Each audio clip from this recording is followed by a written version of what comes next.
الحمد للہ رب العالمین والصلاة والسلام علی سید الانبیاء والمرسلین اما بعد فاعوذ باللہ من الشیطان الرجیم بسم اللہ الرحمن الرحیم صلو علی الحبیب صلی اللہ علی محمد صلی اللہ علیہ وسلم۔ اللہ تبارک و تعالیٰ نے سورہ دحا کے اندر، جسے ہم والضحیٰ بھی کہتے ہیں، سورت کی آیت نمبر 4 میں ارشاد فرمایا وَلَلْآخِرَةُ خَيْرٌ لَكَ مِنَ الْأُولَىٰ، اور بے شک پچھلی تمہارے لیے پہلی سے بہتر ہے، یعنی اور بے شک تمہارے لیے ہر پچھلی گھڑی پہلی سے بہتر ہے۔ اس آیت مقدسہ کی مفسرین نے جو تفسیر کی ہے، جو معنی بیان کیے ہیں، وہ ایک معنی یہ بھی بیان کیے ہیں کہ اے حبیب، بے شک تمہارے لیے آخرت دنیا سے بہتر ہے، کیونکہ وہاں آپ کے لیے مقام محمود ہے، وہاں آپ کے لیے حوض کوثر ہے، اور وہاں آپ کے لیے وہ بھلائی ہے جس کا آپ سے وعدہ کیا گیا ہے،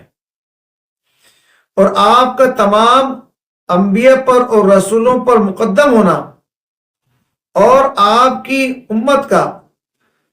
پچھلی تمام امتوں پر گواہ ہونا، اور آپ علیہ الصلوۃ والسلام کی شفاعت سے مومنین کے مرتبے اور درجے بلند ہونا،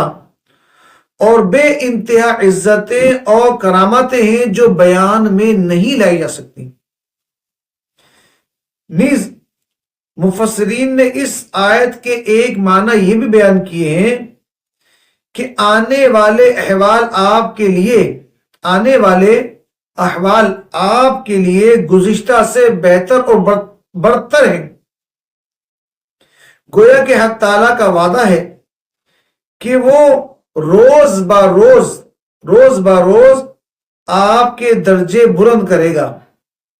اور عزت پر عزت، منصب پر منصب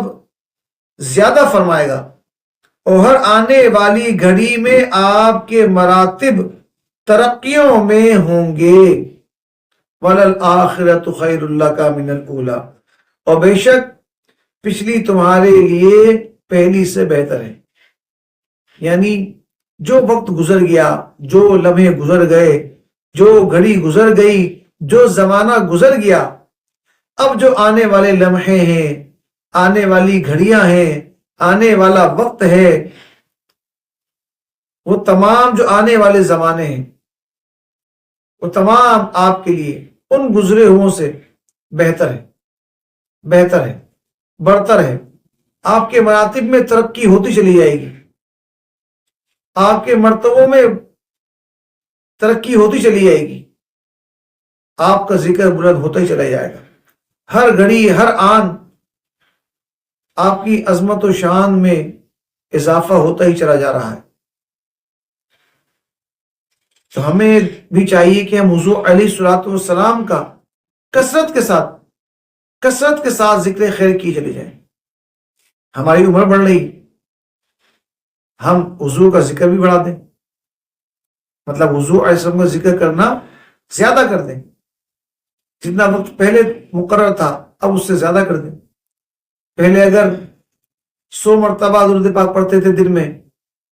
تو اب 500 دفعہ کر دیں۔ 500 دفعہ پڑھتے تھے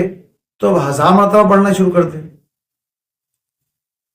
تو کثرت کے ساتھ حضور علیہ السلام کا ذکر کریں، کیونکہ جس طرح وقت گزر رہا ہے، جس طرح گھڑیاں گزر رہی ہیں، حضور کی شان و عظمت میں، آپ کے مراتب میں ترقی ہوتی چلی جا رہی ہے، اور ترقی کرنے والی ذات کون سی ہے؟ اللہ رب العزت کی ہے۔ تو اللہ تعالیٰ نے فرمایا وَرَفَعْنَا لَكَ ذِكْرَكَ، اے محبوب، بے شک ہم نے آپ کے لیے آپ کے ذکر کو بلند فرما دیا۔ تو اللہ تبارک و تعالی ہمیں ہر آنے والی گھڑی میں حضور علیہ الصلوۃ والسلام کا کثرت کے ساتھ ذکر خیر کرنے کی توفیق عطا فرمائے، اور میلاد مصطفیٰ کی محفلیں منعقد کرنے کی توفیق عطا فرمائے، اور نفلی جو عبادات ہیں اللہ تبارک و تعالی ہمیں بھی ان میں کثرت کرنے کی توفیق عطا فرمائے۔ اللہ تبارک و تعالی ہمارا باخیر و عافیت ایمان پر خاتمہ فرمائے۔ آمین بجاہ النبی الامین صلی اللہ تعالی علیہ وآلہ وسلم۔